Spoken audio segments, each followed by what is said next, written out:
ঝলমলে স্বর্ণে ছেয়ে আছে স্বর্ণের বাজার। বাহারি সব নকশা নজর কাটছে ক্রেতাদের। মূল্যবান এ ধাতু বহুকাল ধরেই ব্যবহার হয়ে আসছে শৌখিনতার প্রতীক হয়ে। অর্থ ও বিনিয়োগের অন্যতম মাধ্যমও স্বর্ণ।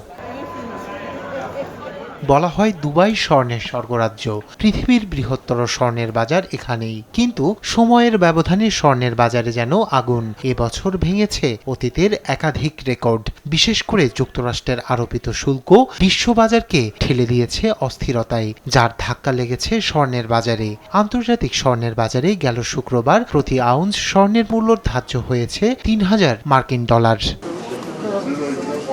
তুরস্কের ইস্তাম্বুলেও একই পরিস্থিতি। ব্যবসায়ীরা বলছেন চলতি বছর ধারণার বাহিরে বেড়েছে স্বর্ণের দাম।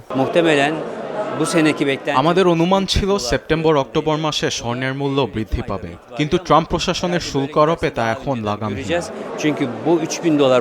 বাজার অস্থিরতার প্রভাব পড়েছে ক্রেতাদের মাঝেও। তারা জানান স্বর্ণের মূল্য হু হু করে বাড়ায় বিনিয়োগের খাতও সংকুচিত হয়ে আসছে। স্বর্ণের বাজার দর সবসময় পরিবর্তনশীল। তবুও আমরা স্বর্ণে বিনিয়োগ করতে চাই, কিন্তু চলমান অস্থিতিশীলতায় কি করব বুঝে আসছে না আমাদের। স্বর্ণ অর্থনীতির একটি বড় অংশ। ক্রমবর্ধমান পাল্টাপাল্টি শুল্ক আরোপে স্বর্ণ চলে যাচ্ছে সাধারণ মানুষের নাগালের বাহিরে।